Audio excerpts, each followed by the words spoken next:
Hello friends, आज मैं नवरात्रि क्या होता है, नवरात्रि क्यों मनाया जाता है, इसके बारे में बोलने वाला हूँ।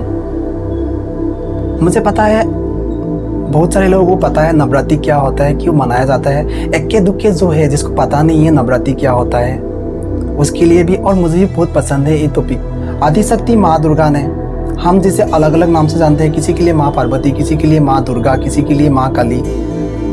माँ दुर्गा ने इस संसार में अलग अलग रूप से जन्म लेकर के पापियों को मार गिराया और एक संसार को पापियों से मुक्त किया।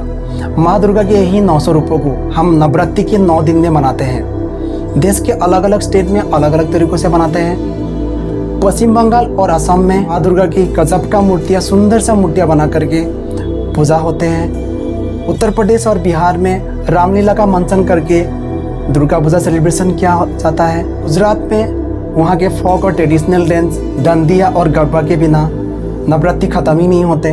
वहाँ के गरबा और डांडिया में शामिल होने के लिए देश के हर एक कोने से लोग आते हैं और शामिल होते हैं। मुझे ये बहुत पसंद है डांडिया।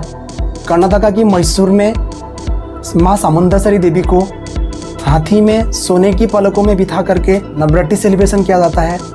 माना कि हमारा देश के अलग अलग स्टेट में अलग अलग तरीक़ों से माँ दुर्गा की पूजा होते हैं, बट हमारा भक्तों का, हिंदुओं का एक ही मोटिव है, जो है कि हम माँ दुर्गा के प्रति समर्पण हो। वैसे ही हमारा देखा जाए तो इंडिया में ही नहीं, सिर्फ all over the world Navratri celebration किया जाता है और अलग अलग तरीक़ों से किया जाता है।